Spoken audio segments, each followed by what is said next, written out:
Skating Podcast, episode 2 of the first season of the second season of the Rocker Skating Podcast. Hi, Michelle. How are you? Hi, Jackie. I'm It's hanging in there. it's been a week. I have heard you were telling me that you have been distracted this week. Why have you been distracted this week? Rhythmic gymnastics world championships were this weekend, and those events are long. They're like 14-hour days. It's crazy for qualifications. I didn't watch all of the qualifications, but I watched as much as I could. And then the individual all around, the group all around, and then this morning was the event finals, which are, I think, some of my favorite part of the event, because you get to see the best in each discipline, and you get to some surprise medalists, and it's fun. Well, we in the figure skating world are not. We're used to having long qualifying rounds. Yeah, but only one set of medals, unfortunately. Brazilian group won both of the group finals today. They were awesome. Wait, Brazil's good at rhythmic gymnastics? Incredible. They're oh my God. So good. They're so good. Yeah, and they had a really unfortunate Olympics because one of their gymnasts had suffered a foot injury, like in warm-up, and competed, but their scores tanked because she basically couldn't do anything. But because they won the bronze medal in the team and the group all around, they secured a spot in LA. So the top 3 places earn berths at the 2028 Olympics. So Brazil will be there in LA, and I hopefully will be there too. I'm hoping. Wait until the Rocker Rhythmic Gymnastics podcast. Let's go. That will be hosted by Michelle Ellis. Yeah, because I and know you know nothing what? about it. Honorable rocker skater Saki Miyake is feeling the Brazilian spirit as well, which we will get into. That is a really good segue because we're going to go into Kinoshita Kansei Summer Cup. Now, for those of you who are like, what are all these Kinoshitas? These are very different. These are different competitions. So there's the Kinoshita Kansei Presents Summer Cup, which most of us call the Summer Cup. And then there's the Kinoshita Group Cup, which is a Challenger Series event that is international, that's happening in September. But the Summer Cup is now becoming sort of like a what would you call it? A canary in a coal mine kind of competition. I mean, it's a not the Canaries, but it is a competition that kind of rings in the season for the top Japanese skaters now. We've seen it for a couple of seasons. It is a rite of passage. And we oftentimes see the top skaters from Japan doing this domestic event. And, this was last season, the debut of Yumado was here in competition, and it's been and he skated really well at Summer Cup. That was like the best one until Worlds. Yeah, it really was. But yeah, this season was no different, especially in the women's event. And we will talk about the women's event in just a little bit. The men's event was won by Nozomu Yoshioka, who has been kind of bubbling under for the Japan men for a few seasons. Kazuki Tomono was second. Kao Miura was third. And if you have not been on skating Twitter over the past few days, or on skating Instagram in the past few days, or on Kao Miura's personal Instagram/TikTok, you haven't seen one of the craziest falls that we've seen in a long time. Yeah. And Kao Miura takes the cake on craziest falls. He outdid himself. This one. This was like, he looked like a kernel that popped into popcorn in slow motion. Yeah. You've seen that, picture that. That's what it looked like. But he's okay. He's not injured, which is even crazier. It's insane that he's not injured, and thank goodness he wasn't, because he was going into quad toe. After landing a beautiful quad sal, he goes into the quad toe, and he said his toe pick got stuck on the takeoff. And so he had no idea what he was doing. And he just kind of launched himself into the air, did like a high kick.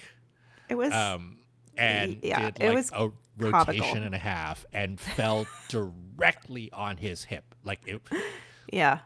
anyone who remembers last season Ice Dance will remember that Michael Parsons fell directly on his hip on a twizzle and like had an injury, like was injured and had to recover. And But unlike Halmira, Michael Parsons' body is not made out of rubber that is also true. and popcorn.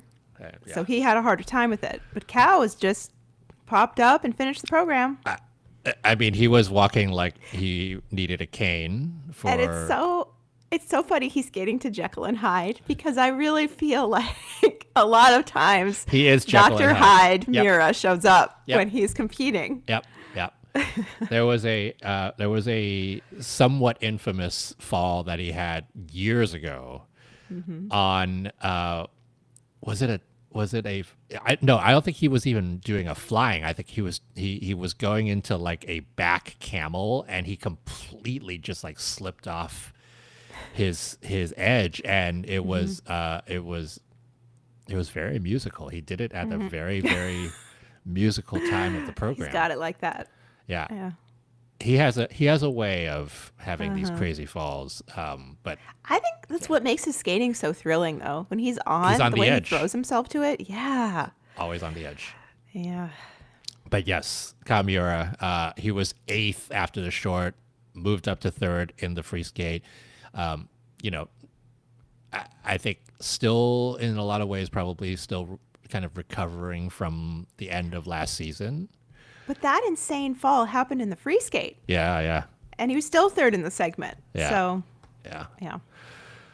Oh, yeah. So that was the men.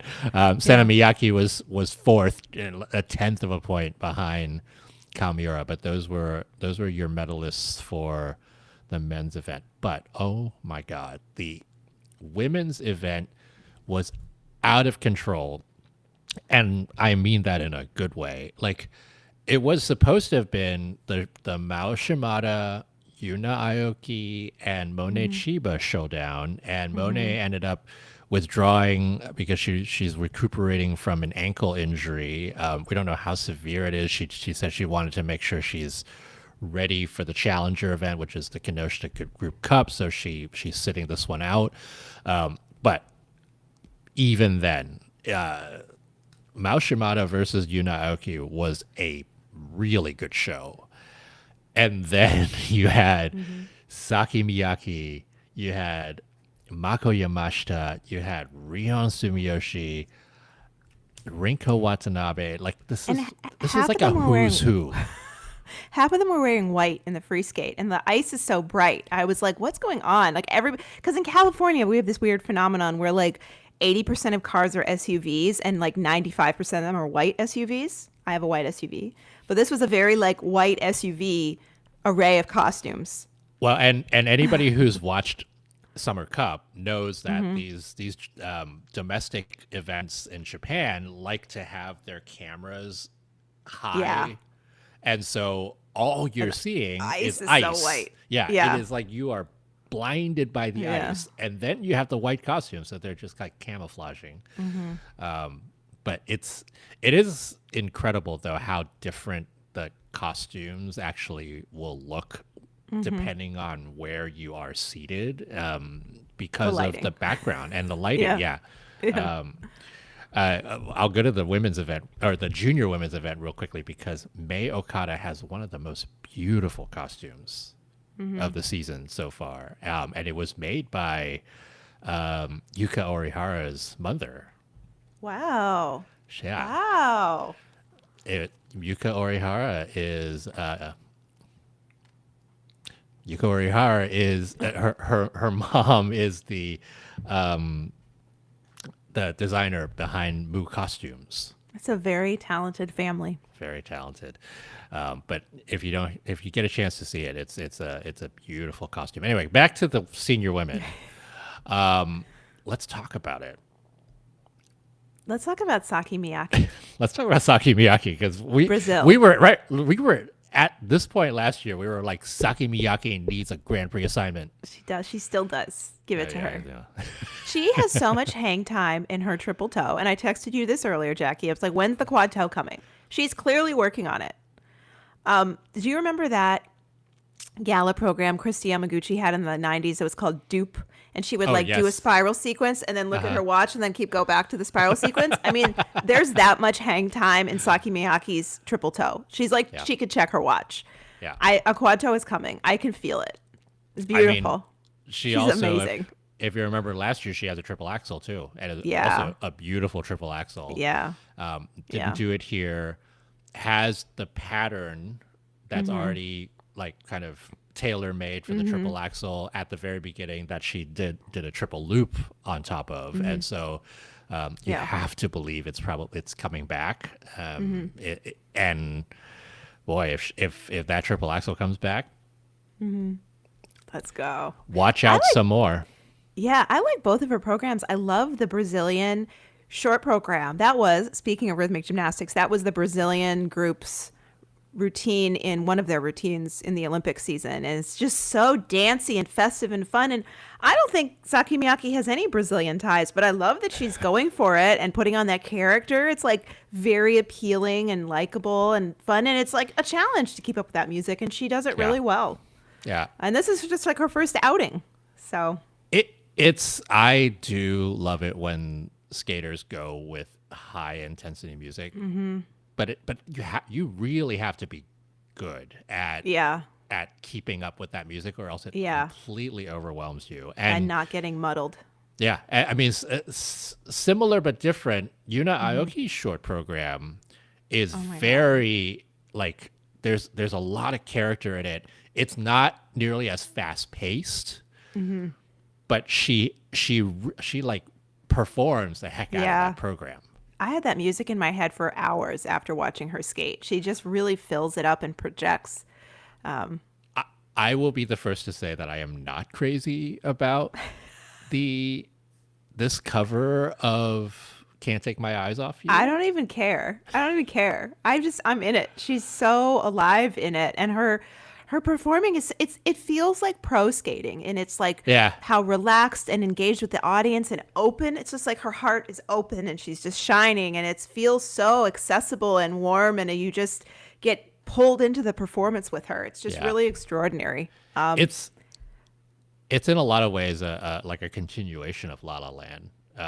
Kind of that same type of dancey character piece, just kind of a little bit, obviously a little bit different, but Caitlin Weaver putting on some good shows for Yuna Aoki. What was interesting was if you looked at what she did versus what Mao Shimada did, we are talking about a much harder set of programs from Mao Shimada. But we're talking about a 6-point difference between where they ended up in the total score. Now, Mao could have been cleaner, especially in the free skate, but that really does show the level of quality of Yuna Aoki's skating. And it'll be interesting to see how this season goes for Yuna, because she has not been known to have good early season competitions, even through like most of the Grand Prix. Like sometimes she would like do a really good Grand Prix, but that was the difference between her making it onto the Olympics last year and not, was because she just didn't have a great fall season, had a really good nationals, but you would imagine that if she had done better in the fall, that her chances of getting into the Olympics would have been a good bit higher, and she of course would have been an alternate for Worlds, a first alternate for Worlds, if that was the case. So so we'll see what happens this season, but she's off to a better start than she has been off to in maybe her entire career. What do you think of her free skate? Cirque du Soleil. I like where she's going with it. I think it needs time.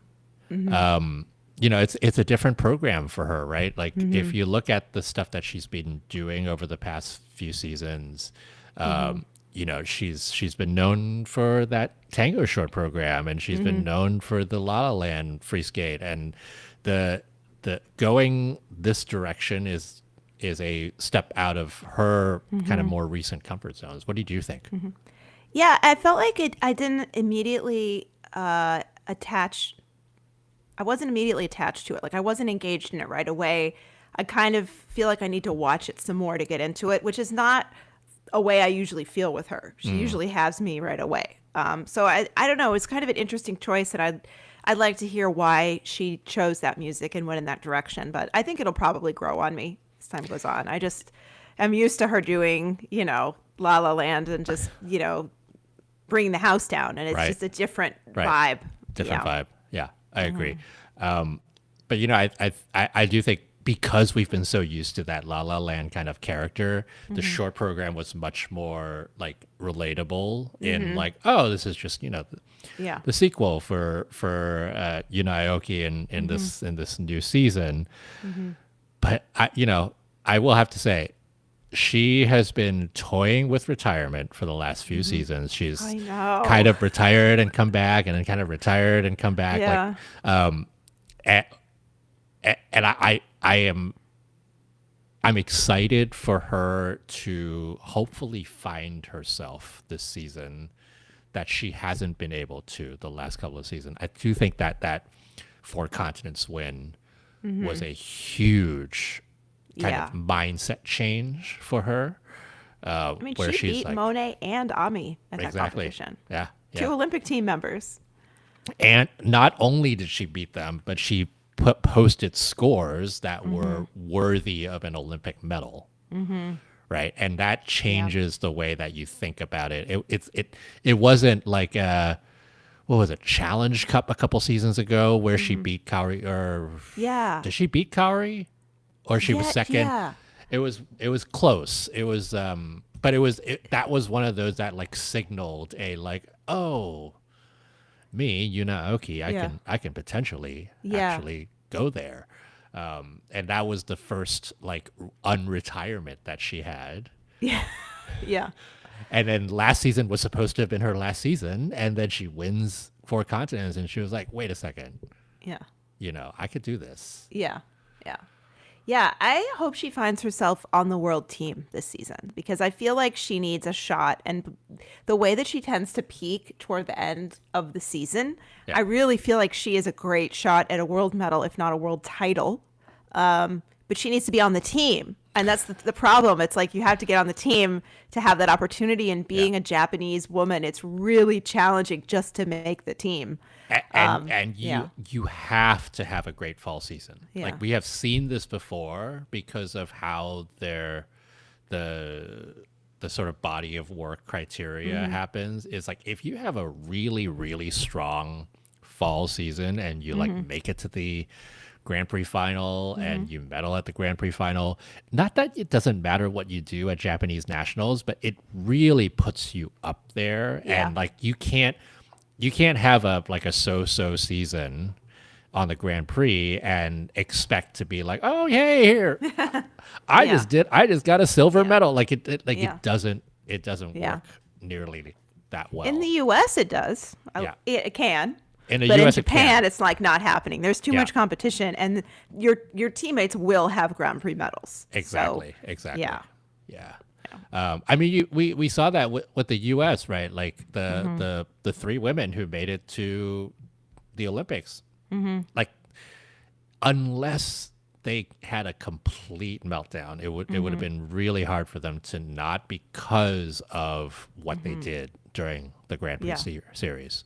Yeah. So again, that was one of the reasons why Saki Miyake last year, right, wasn't really in contention, because she didn't get a Grand Prix assignment. Yeah. Like she couldn't prove Against herself. Our in that guidance. We were advocating for her to be at NHK Trophy, and they invited Yuna Aoki instead. Yuna didn't have that great of a skate at NHK, but I mean, at the end of the season, it was like, yeah, okay, Yeah. You know, It was kind of crazy how the fates turned, especially at Japanese nationals. That was where a lot of the turning point was for Yuna Aoki, because you looked at her season last year, and we keep talking about Yuna Aoki because like she's just she's such an intriguing character in terms of just like her potential and such. But you know, you looked at her season last year, and you would not have expected her to have done what she did at Japan Nationals, and then to have then gone to 4 continents and won the whole thing. So yeah. Speaking of last season, we talked a lot about Rinka Watanabe last season. Yeah. And she was here as well, and she ended up 7th. Yeah. She struggled with her jumping elements quite a bit. Yeah, and we saw this few weeks ago at Asian Trophy, where she won that event, but it was a much less competitive event than this one. And you saw, like, you know, she was landing triple axels in warm up, but she was not in condition to do the programs. And so we saw that again here, where it was just like wasn't quite there yet. But the fact that the axle is still there is promising for her. She's just not landing it quite yet in competition. She needs the reps. Yeah, she needs the reps. Programs. Yeah. All right, we've been dancing around this one for a while, but Mao Shimada wins it. Yeah. Yeah. I like Mao's short program this season. Kana Muramoto did it, but Mao does not, for the first time in, I think, a whole Olympic cycle, doesn't have a Caitlin Weaver program. And I really am missing that on her. I felt like Caitlin could kind of bring her personality out in a way that was really accessible. And I miss it. It's just not quite, the programs she has, they're just not quite what I wanted. The Defying Gravity program, that's still for me. That's still her star program. Signature. Of her career so far. Yeah. I do love her free skate. I think her free skate's a good fit. Yeah. I was about to say the opposite. I liked her short program more than her free skate. For me, the free skate right now is still a little bit like, hey, I got the elements to do, and I'm gonna go through the elements, and it is one of those, like, she skates well, but I don't see her connecting with the music quite yet there. So that was my thought on her free skate. Yeah. I feel like there's sort of like an effervescent kind of joy and lift in the music that feels appropriate to her. Like, this is something like Dick Button will talk about a lot. Like, first year senior, like, what kind of music do you need? This feels like appropriate for like a first year senior. But she is 19, right? Is she 19 now? 19? No, maybe she's 17. 17. She's 17. You have to be 17 to do senior. Yeah, I think she's an August birthday. But yeah, she's not 15. You know, she could have theoretically had like 2 years of senior or a year of senior if we didn't have the rule change. But it feels like a youthful, effervescent, hopeful kind of uplifting music that would play at, like, you know, the excited moment in like a romantic comedy or something wholesome. And I think that it's good packaging for like a new senior. And I think it suits her personality well.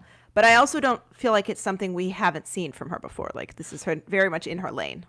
Agreed. And, you know, the last thing I would want from a first year senior is somebody skating to like some kind of warhorse music and trying to be something they're not quite yet. Don't give us Carmen yet. Yeah, I agree with you. I agree with you on that. I don't think she is as natural of an artist quite yet. And so what they have chosen for her works well for her. But, you know, I gotta say, her triple axel has gotten better and better over the years, because that used to be the jump where you're like, should you continue it's just an element. Yeah, now it's just part of what she does, and it like she hits it. It's you know, kind of like an average size triple axel for the women. It's not the it doesn't have the kind of bang of like Amber Glenn's triple axel. It doesn't have the like bigness of others, but it works. It works really well. It's a Yeah. little bit like Rinka Watanabe's triple axel in a lot of ways. Yeah. But that quad toe, she actually landed Yeah, it was a little short. a little short. A Yeah, little short. I think it was. Yeah, marked- I'm marked a impressed. Q. I'm impressed she keeps going for it because I always feel like it's slipping out of her grasp, but she just keeps always goes for it, and I Yeah. think that's just how she's been maintaining it. Yeah. Yeah, the short program music Between Two Worlds. I didn't know that music at all, and it really went in different directions than I was thinking, and it kind of took me out of the program. I was like, what is going on? It was going between two worlds. Yeah. Yeah, it was. And I hadn't been to one of them, and I was confused. Yeah. If you didn't get a chance to listen or watch the primer video that I did for the scoring for this season, a couple things to note with these scores is that for the short program, for the women and for the men, that you would expect these scores to be about 2 to 3 points higher because of the change in the base value for the steps and the spins this season. And so you look at, if for those of you who are like, how do I calibrate, right? You look at the short program scores here. Mao Shimada got an 81. Yuna Aoki got a 78. Those two, if you were thinking about last season, those two would have been 78, 79 for Mao Shimada and 75, 76 for Yuna Aoki. So, if you remember, Ami Nakai won the Olympics short program with a 78. So Mao is right there, and this is a domestic competition. And we know that the Japanese domestic judges can be even more stingy on scores. So I guess she's gonna hit Skate Canada like a bomb. That's gonna be huge Halloween weekend, and she's gonna be getting crazy scores. Crazy. I am I'm very ready for excited. I am Burn very it down. excited to go. Let's Yeah. go. So I'm we jealous. I wanna go. we will see. Yeah, we will see what happens with Mao Shimada's scores this year. I think her getting in the 7s and 8s, like low 8s on her components, I think are right. Now the question is, how does that compare with our with the new AIN skaters who are coming Yeah, back? we'll see. That these are questions that we can't answer yet, and these are questions that we will start knowing very soon. The answers for with the Challenger Series continuing, with the Junior Grand Prix starting. We will talk about that very, very soon. Yeah, I But think the- it depends question. which AIN skater as well. Because, I mean, there should be a range because there's a variety. The You one would we're going think. to talk about in a minute, I would be like high 8s. But then we have, like Sasha Trusova. I'm like, I don't know. Maybe a little bit higher than she did before, but, we'll see. We'll see. We will see. It's like, if Mao is getting 7.5 to 8 in PCS, where does everybody go? But it was nice to see Yuna Aoki getting big component scores. Because I think she has had a history of not getting the scores even in internal competition, and they're recognizing it, and they're also like, hey, the Japanese judges are like, oh, right, this is the 4 continents champion, and she beat an Olympic medalist and a world medalist at 4 continents. So we better be taking Hit that note. 9 button. Yeah, exactly. Two that we haven't talked about actually are Mako Yamashita and Rion Sumiyoshi, who both skated, especially Mako Yamashita skated very well. And Rion did not skate that well in the free skate. in the free skate, that That right. was like, Her short what's was going good. on? Her short was good. I was She waiting for just- that early season throwdown that she gives us. It Rion wasn't just here needs yet. she needs to go to France. Yeah. Yeah. Like you can't have a Rion Yeah. Sumiyoshi season without her going to France and just I loved her killing it. pantsuit. I thought it was fun. I couldn't really see it against the ice because she was like completely in white. But when we have better lighting, I'm looking forward to seeing it. I thought it was cool. Those of you who do not know the name Mako Yamashita, however, you should, because she has been around for a long time. Like it's so crazy that the last Grand Prix that Mako Yamashita was at was 2020 NHK Trophy, and that was not even like a real Grand Prix. That was Has it been that long? Uh-huh. Holy crap! That was COVID season, and so that was What year only did she Japan. almost win Skate Canada? Yeah, that was 2018 when she almost won. Oh my gosh, that was 2018. Yeah, she's gone through now. Feels like it was like 2 years ago. This is her third Olympic cycle. Yeah. Like she's been around for a long time, and I love that she continues to believe in herself enough to continue, but two, is skating better and better. She's so good. She's just so unpredictable. Yeah. If she had the consistency, she would be on many, many podiums everywhere she went. It's just the inconsistency. The skating is so good.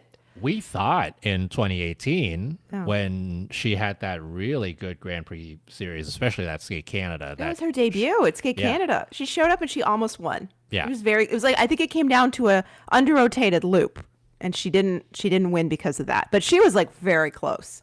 And like probably, frankly, if she had been a well-established skater, she probably would have won it. Mm-hmm. Oh, it was Tuktamusheva who won. Yeah. She won it. 0.28 was the difference. Yeah. No, 0.26. 0.26 was the difference. Yeah. Wow. And Lisa was like, that was her comeback Empress season, wasn't it? Mm-hmm.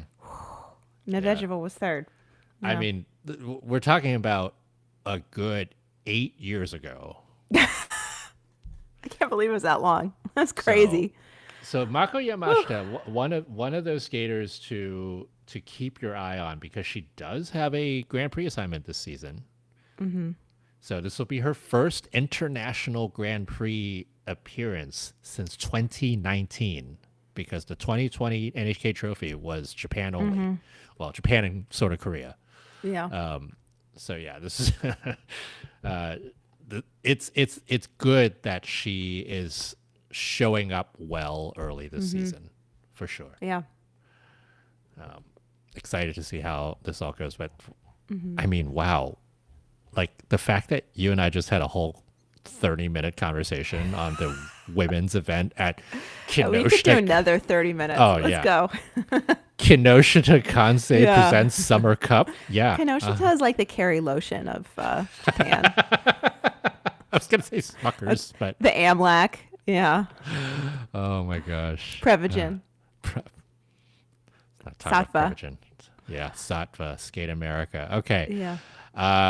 So that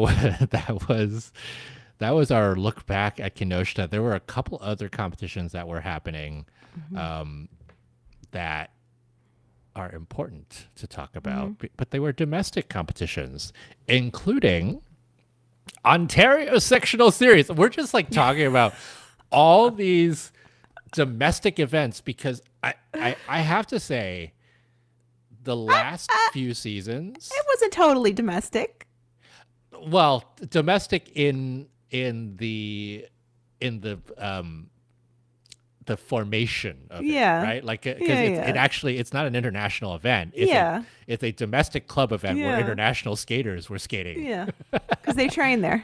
Because they train there. So Ontario Sectional Series is something like the national qualifying series in the U.S., where there's a whole thing where you have qualify for sectionals and nationals, and so we had the debut of many people, but including Rika Kihira and Shingo Nishiyama in the ice dance event, and I gotta say, I'm curious to hear what your thoughts are on this one, Michelle. But for me, they look more like an ice dance team this Yeah. season, Yeah. whereas last year, I mean, it was crazy that they really went for it with like literally 2 months of training Yeah. as an ice dance team last year, and I don't know if that was the best strategy, if I'm being honest.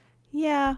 I definitely think they look like they've gelled more as a team. Rika looks more comfortable working with a partner. I wouldn't say she looks completely comfortable, though. I can still see that she's a little bit not fully skating all the way out. She's not, using her whole body and really performing. She's sort of doing what she's been taught and she's been training. And you could just kind of see it that she's not full out performing in the partnership. And I feel like it's like a comfort thing. It'll probably come, but she's skated for so long as a single skater. It's like it's still got to be weird. And Yeah. it's ice dance is weird itself. And when you've only been doing it a short time, it just sometimes it doesn't take that quickly. But Yeah. I liked both of their programs. I thought that they were nice fits on them. I think their free dance is really pretty. The Song of the Little Sparrow is always nice. It's very gentle, kind of forgiving music that really lets them sort of sink into it and get comfortable.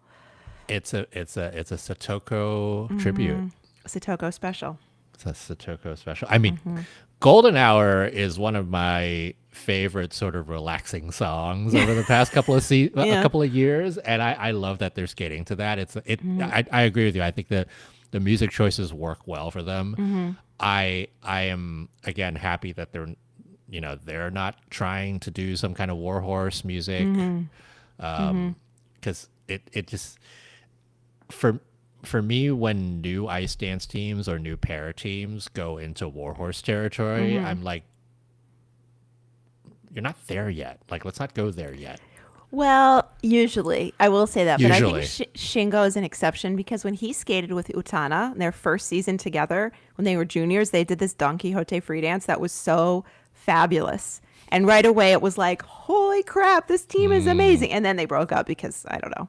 But sometimes it does work. But I mean, I agree with Yeah. you in this case. I feel like this was not the time or the place for a big old Yeah. war horse. The music they chose was great. I mean, if we compared how, like, the thing about Rika Kihira, right, is she was one of the best single skaters in the world. Like, arguably should have been on the world podium that one season. And if we think about her and Daisuke Takahashi, who also sort of came in to ice dance after having an incredibly successful single career. How do you think about those two? And It took a minute. yeah, right?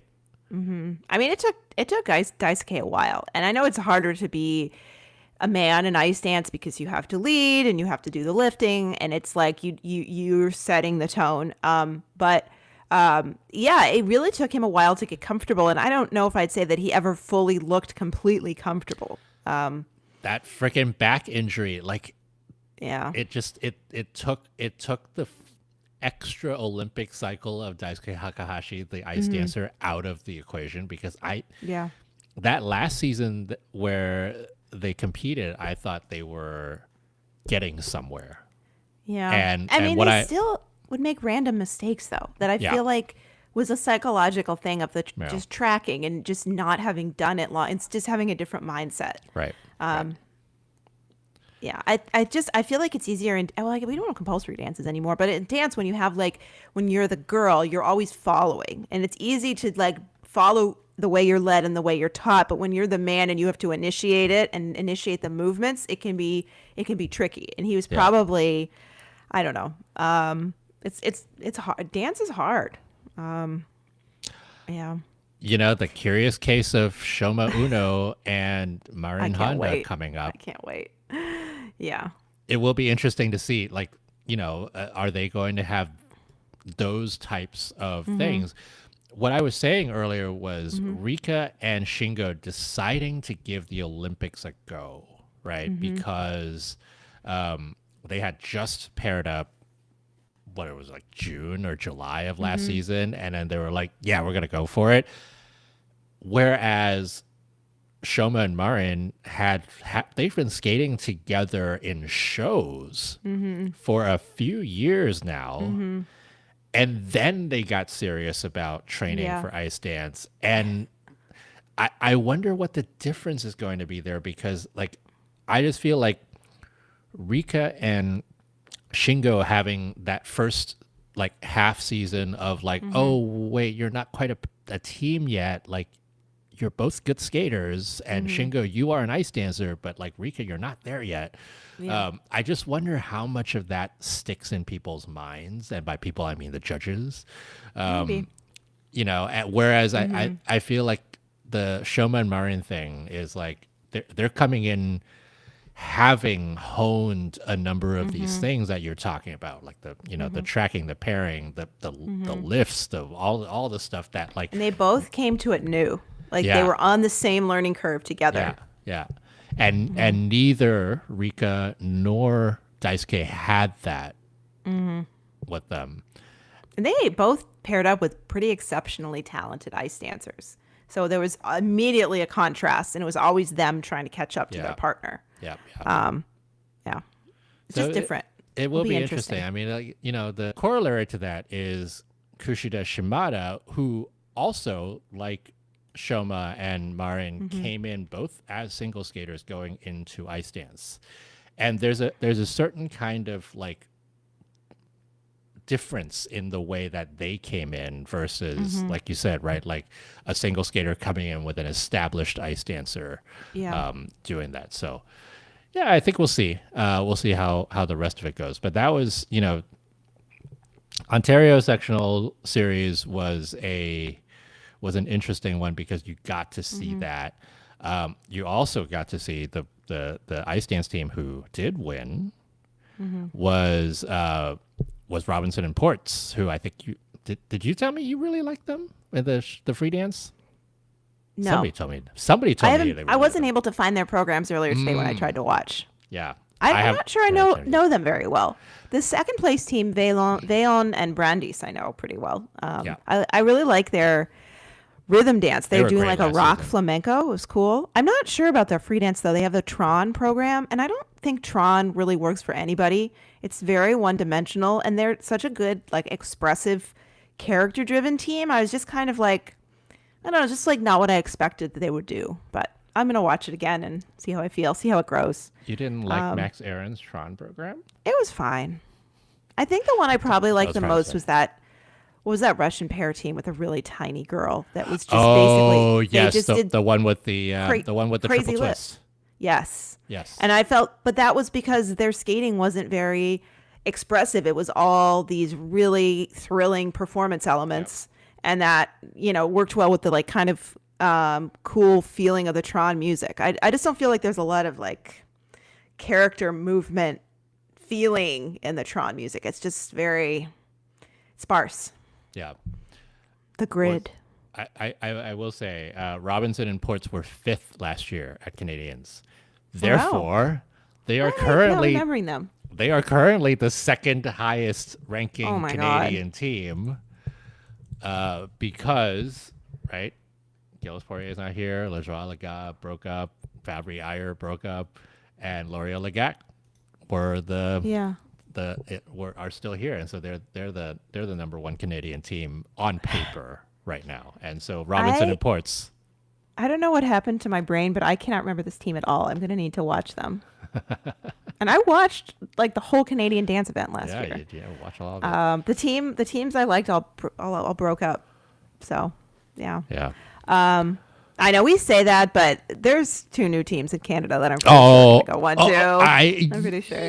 Yes. Agreed. So if Jean-Luc and Marjorie not 1, told 2. you that Jean-Luc and Marjorie told you that they will do a challenger. So I'm really looking forward to that. They I did. need a video.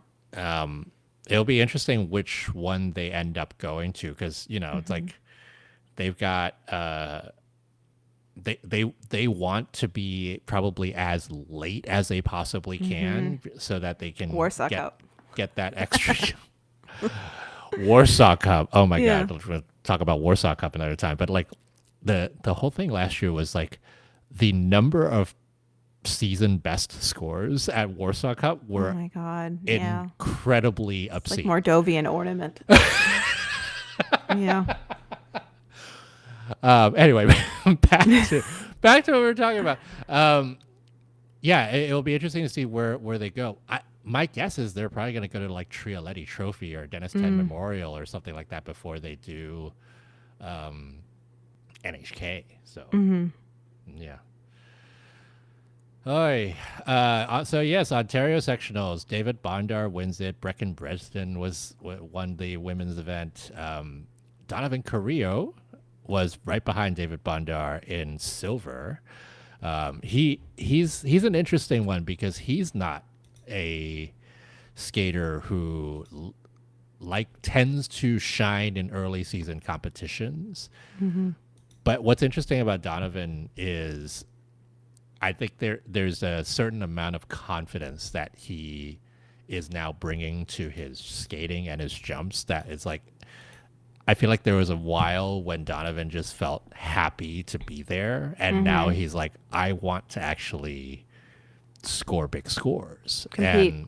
and compete. And I think, his short program was not the best, and his free skate was better. But I think there are signs there that he's, this might be a breakthrough season for him.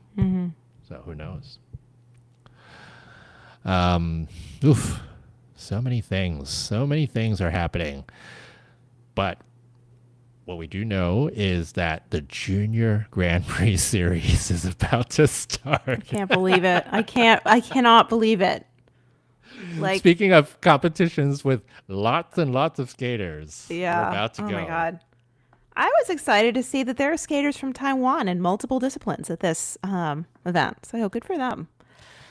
The Junior Grand Prix series I always love because of many reasons, right? Like, being able to see who potentially is going to become, the next generation of skaters, but also these lesser known federations sending up and coming skaters to these competitions.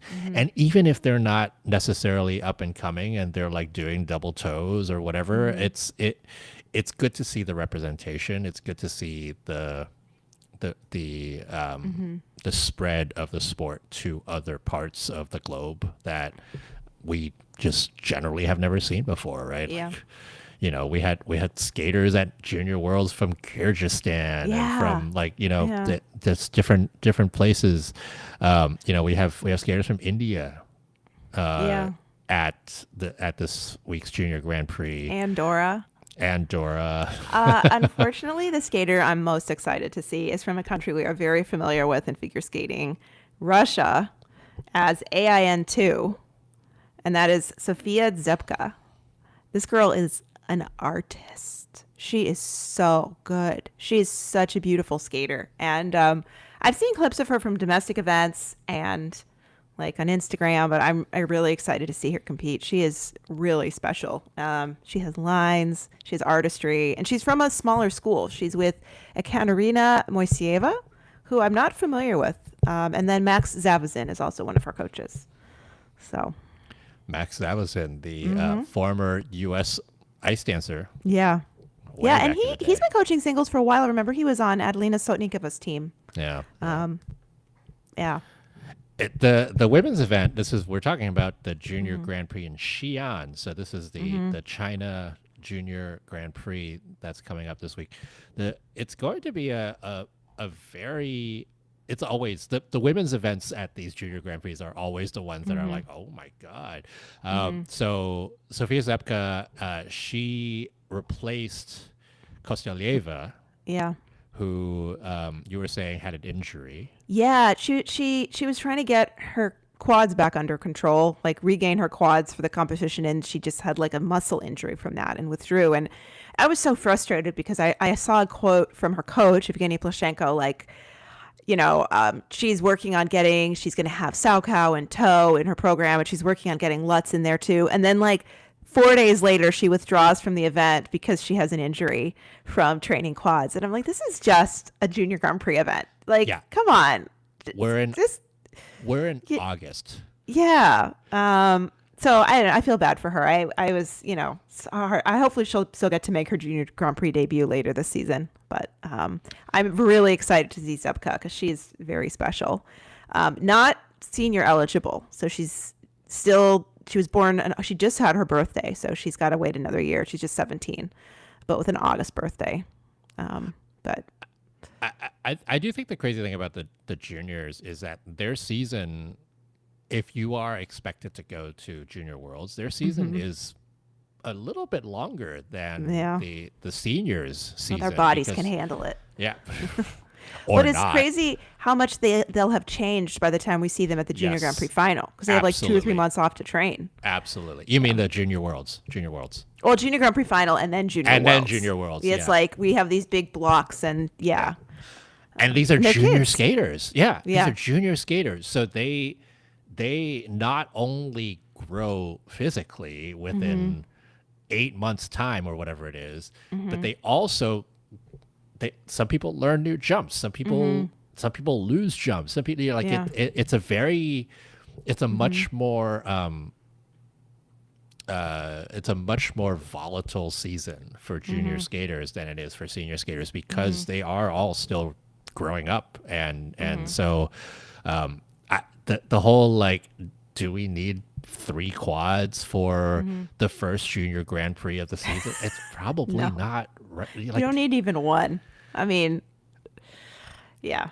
I don't know the 2 Japanese skaters that are here. I'm not really familiar with them. You know Karuka. Do I know Wada? You know Karuka Wada. Okay.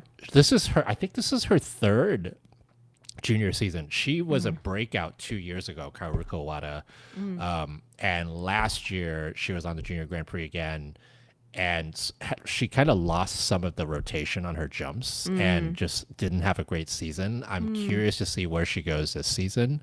Yeah. Karen Miyazaki was at whatever that event was a couple weeks ago. Was it Aquils? Or maybe it was actually, I think it was actually Kinoshita Summer Cup that she was at, where she actually withdrew after the short program. Not sure if it's just because she's like, hey, I need to train some more before the next event. But just trying to look here. Yeah, Karen Miyazaki, she was 4th after the short at Summer Cup. And before we continue with the Junior Grand Prix, I will mea culpa that I did not mention Hannah Bath winning. Oh, yeah. Oh, my God. I sent her a free skate to Ashley today. I was like, this is crazy. 2 opening triple axels, and the setup is like, you blink and she's in the air. They're so quick. She just steps into them. Junior World silver medalist. Yeah. And history maker Hannah Bath for Australia. Yeah. Australia's like, how did we get so lucky? This is amazing. And she's not the only good skater from Australia coming up. There's another skater who was at Asian Trophy who landed a triple flip, triple loop. Wow. Yeah. Wow. Australia is coming with the women's skaters right now. Yeah. Both junior women, but this is a very different field than we're seeing. And Haruna Chan / Haruna Murakami is now competing for Australia. Wow, good for them. Yeah, so Australia is going to have a very strong junior women's roster this season, and it would not be a surprise if by the end of the season we see them with 3 Junior World spots for next year. Let's go. That sounds great. Wait, no, they do have 3 Junior World spots for this. Is that right? My brain. Well, they have at least 2. They have at least 2. Well, because unless they did they have another person? Yeah, they did. They had 2 skaters in the women's event, and so Hannah Bath's silver, had she been the only one, would have gotten the 3 spots. But there was another Australian skater in the women's event, so they got 2 spots. Anyway, so yeah, things are happening in Australia. But yes, Karen Miyazaki will be there. She's I don't know if she'll necessarily be like the most competitive for the women's event. It'll be interesting to see. I think there's a lot of like potentially good skaters and programs coming out of this. Xu Xianjin, who is the Chinese national champion in seniors, is and she's been around in the Chinese system for a while, and I think this might be her Junior Grand Prix debut. She's an upstart. So we'll see what we see with her there. Ariel Guo from Hong Kong had a great Junior Worlds last year, and she's going to be here. Annika Chow from the U.S. just had a really good event just a couple of weeks ago in domestically. So it's the women's event at these Junior Grand Prix are always like something's going to happen. Yeah. Should we talk about the men? Yeah. We have more AIN skaters coming in, and the one to really look at is Lev Lazarev, who people have been very impressed with in the Russia side of things. Yeah, and he has a Bolero short program. And he has learning Chinese as one of his hobbies on his ISU bio. So he's probably going to have a fun trip. Maybe I should have learning Chinese on my bio. I only speak Cantonese these days. My Mandarin is really terrible. So it's Lev Lazarev. We got Patrick Blackwell from the U.S. He should be in contention for a medal. Daya Ebihara should be in contention for a medal because he is junior world some kind of medalist, bronze maybe. But he did not have a great start to his season. So interested to see where he goes. Was he bronze? Yeah, he was bronze medalist at Junior Worlds last year.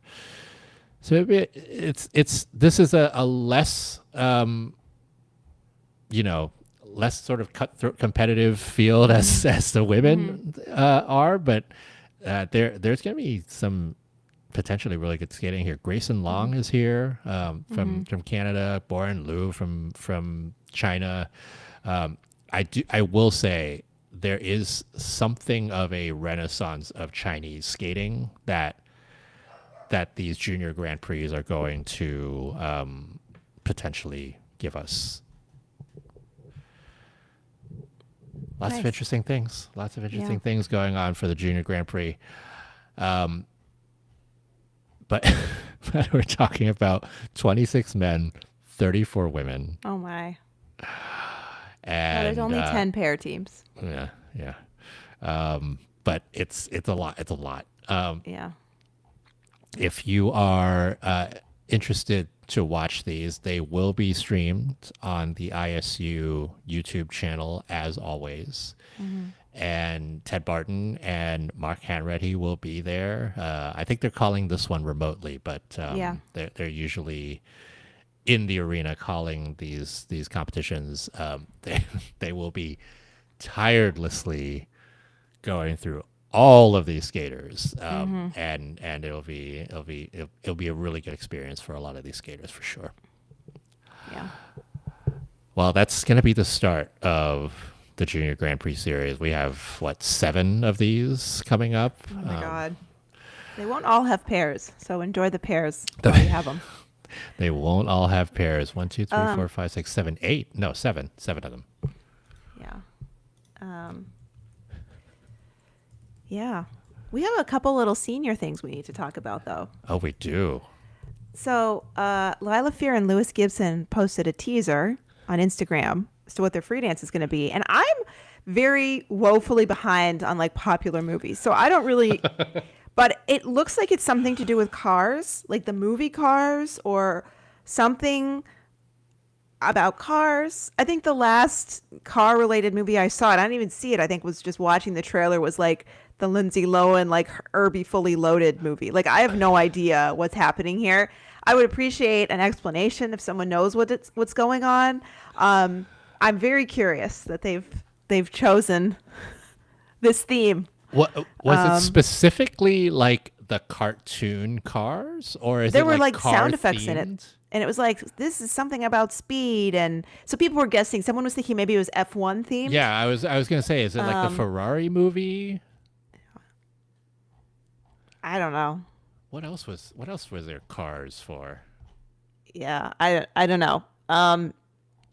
The other thing that was announced was that Latvian skater Denis Vasilyevs Yes. announced that he is no longer a member of the Latvian Skating Federation, and he will be exploring skating outside of amateur competition, or like a professional kind of skating, or just, he said, like, explore other opportunities. But also, like, I think his wording was like, I'm going to keep in competitive shape while doing something else or something Yeah, like me that. too. Does that mean he's maybe changing countries? I mean,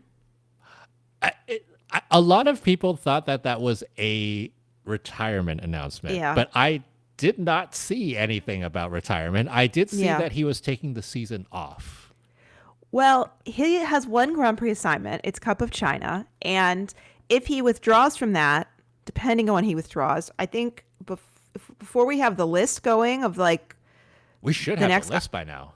well, I think that it would be Gumenik, who's, because of his placements last Right. season. Right. So that would be our first AIN skater on the Grand Prix, presumably. I'm just thinking if he waits to withdraw and someone else has that number one spot based on how challengers go, it may not be Gumenik. But Yeah. right now, it's Gumenik. I mean, what's also interesting is that because the scores are now different.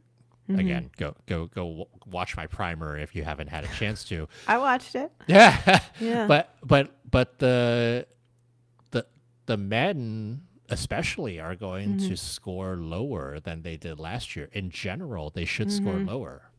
So if you're taking last year's season's bests and then layering on this year's challenger season bests, it's a little bit like you're not really comparing apples to apples here. I do have a question out to the ISU of whether they're resetting the scores this season. They said they're getting back to me. Yeah. So, all right. Well, one other thing that I wanted to just mention, Alexa Gasparotto, for those of you who watch U.S. skating quite a bit, Alexa Gasparotto had a clean short program with a triple lutz triple toe at a national qualifying series event.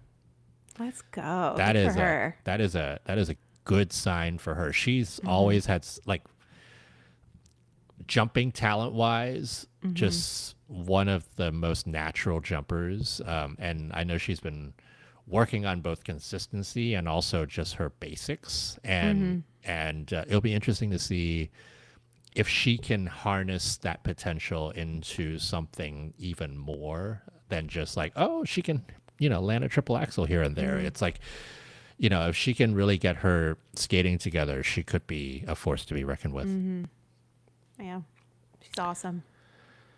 All right. Well, I can't believe we've talked about Kinoshita Summer Cup and the Junior Grand Prix in Xi'an for an hour, but here we are. It's a very can't believe interesting it was first season.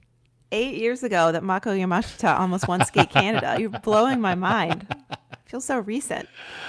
I mean, I will say though, I was going into this train of thought earlier on, but like the reason we are talking about these competitions, these early competitions so much now is because over the past couple of seasons, more and more of the top skaters are doing these early season events, whether it is for just like, hey, I need some feedback, or, in the case of Japan, you kind of need to do it now. Like you have to be proving yourself from the early get-go. And the Japanese skaters already had their sort of version of the Champs Camp. The U.S. sort of had a Champs Camp, and now is about to have a Champs Camp in a week and a half. That's their like high development or high performance development internal thing. Canada's going to be doing that. Like all of these countries now have test gates and things where you show off your program to judges earlier on for feedback, and we're getting the season earlier and earlier, especially for these middle to sort of top skaters that we have. There's some skaters who are still not going to be debuting until October. I feel like that's going to be the case for some of the Americans. Yeah. That had a big summer. I mean, I read Ilya just went and got his programs. Like, he's getting them right now. So the post Olympics, right? Like that's always going to be the thing. Yeah. All right. Well, it's been a lot, and we're going to continue talking about more things because the season is about to really get started. Junior Grand Prix in Xi'an this week, and we will have even more domestic competitions. Maybe we'll talk about them. Maybe we won't. We will see how it all goes. But Michelle, any final thoughts before we end this one? No, I've got so much rhythmic gymnastics to watch now. I would like watch skating to get ready for this, and I'm just thinking I have like hours of event finals to go. Well, I will not be joining you on that one. It's on Peacock. It's great. This is like you at the end of the season being like, yeah, Jackie, you go and watch all of the Junior World short programs. Oh my God. Oh, yeah, it was a lot. It was too much. I barely even watched Worlds. I like couldn't get through it. I'm tired. We're refreshed now. It's good. Yeah. We're ready to go. Yeah. Okay. For Michelle Ellis, this is Jackie Wong, Chief Skate Nerd of rockerskating.com. Thanks, as always, to John Wilson Blades and its many brands for their sponsorship. If you have not yet gone to store.rockerskating.com and gotten your books or tote bags or whatnot, please do that if you want. Promo code for 10% off podcasts. All right, and we will talk to you again next week. Bye. Bye.